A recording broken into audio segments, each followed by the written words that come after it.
So hormone ப்ராப்ளம்னா நம்ம காமனாக பார்க்குறது என்ன, நம்மளோட இந்த தைராய்டு ஹார்மோனை தான் நம்ம காமனாக பார்ப்போம். அது சம்டைம்ஸ் நம்மளுக்கு குறைவாக இருக்கலாம், இல்லை கூடுதலாகவும் இருக்கலாம். ஸோ இதை தான் நம்ம ஹைப்போ இல்லைனா ஹைப்பர் தைராய்டு அப்படிங்கிறது சொல்கிறோம். ஸோ இந்த தைராய்டு ப்ராப்ளம்ஸ்னால நம்மளுக்கு என்னெல்லாம் பிரச்சனை அப்படிங்கிறது வரலாம்னா, உங்களுக்கு பீரியட்ஸில் இஷ்யூஸ் வரலாம், இல்லை ஒரு கான்ஸ்டிபேஷன் வரலாம், பால்பிட்டேஷன்ஸ் மாதிரி நெஞ்சு ஒரே படபடப்பாக இருக்கிற மாதிரி இருக்கலாம், வெயிட் லாஸோ இல்லை வெயிட் கெயினோ தைராய்டு ஹார்மோனை பொறுத்து நிறையவே மாறுதலாக இருக்கும், இல்லை நம்மளுக்கு ஒரு டயர்ட்னஸோ இல்லை ஒரு லெத்தார்ஜி அந்த மாதிரி இருக்கிறது எல்லாமே இந்த தைராய்டு ஹார்மோன் மூலமாக நம்மளுக்கு காமனாக நம்மள ஒரு சிம்டம்ஸாக பார்க்குறோம். ஸோ இதுக்கு மேலே நம்மளுக்கு அந்த ஒரு 20 to 30 இயர்ஸில் ரொம்ப காமனாக வரது ஒன்றுன்னா நம்மளுக்கு இந்த ப்ரொலாக்டின் அப்படிங்கிற அந்த ஒரு ஹார்மோன், இதை தான் நம்ம ஹைப்பர் ப்ரொலாக்டினீமியா அப்படின்னு சொல்லுவோம். ஸோ ப்ரொலாக்டினுங்கிறது நம்மளுக்கு மூளையில் வர ஒரு நார்மலான ஒரு சுரக்கக்கூடிய ஒரு ஹார்மோன். ஸோ இந்த ஹார்மோன் நம்மளுக்கு கூடுதலாக இருந்தாலுமே கூட நம்மளுக்கு இந்த பீரியட்ஸ் இஷ்யூஸ் ரொம்ப காமனாக இருக்கிறதுனால அதுவுமே வந்து ரொம்ப ஒரு பிளட் டெஸ்ட் மூலமாகவே கண்டுபிடிக்கிறதுனால ரொம்ப ஈஸியாகவே நம்ம அதை கண்டுபிடிச்சிடலாம். இல்லைன்னா நிறைய பேருக்கு அந்த கருமுட்டை வளர்ச்சி ஒழுங்காக நடக்காம அந்த ஈஸ்ட்ரோஜன் ப்ரொஜெஸ்ட்ரானோட இம்பேலன்ஸ்,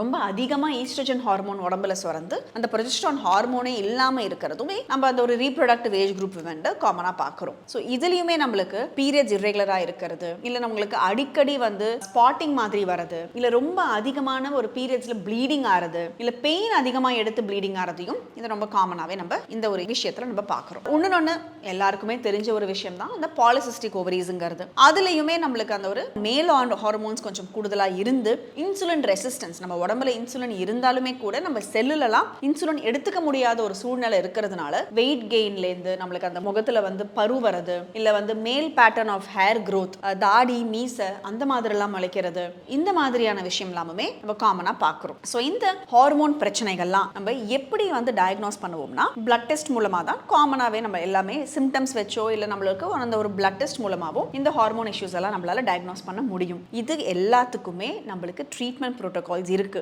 சிலது நம்ம தைராய்டு இல்லை ப்ரொலாக்டின் அந்த மாதிரியான இருக்கிற விஷயத்த நம்மளால மெடிகேஷன் மூலமாக தான் ட்ரீட் பண்ண முடியும். இல்லை நம்மளுக்கு பாலிசிஸ்டிக் ஓவரிஸ் அந்த மாதிரிலாம் இருக்கிற ஒரு விஷயத்த மெயினாகவே நம்ம லைஃப் ஸ்டைல், நம்மளோட தூக்கம், டயட், எக்ஸசைஸ் இது மூலமாகவே நம்மளால கண்ட்ரோல் பண்ண முடியும். ஸோ எனக்கு ஹார்மோன் ப்ராப்ளம் இருக்கு, அதனால தான் எனக்கு இஷ்யூஸ் இருக்கு அப்படின்னு நீங்களா எதுவும் டிசைட் பண்ணாம இந்த மாதிரி ஏதாவது ஒரு இஷ்யூஸ் உங்களுக்கு இருந்ததுன்னா நீங்க உங்க டாக்டர் போய் பார்த்தீங்கன்னா கண்டிப்பா ஒரு சிம்பிள் பிளட் டெஸ்ட் மூலமாகவும் மெடிகேஷன்ஸ், லைஃப் ஸ்டைல் மாடிஃபிகேஷன்னாலையுமே இந்த ஹார்மோன் இஷ்யூஸை கண்ட்ரோலில் வச்சு ஒரு ஹெல்தி லைஃப்பை லீட் பண்ணுறது இஸ் வெரி வெரி ஈஸி.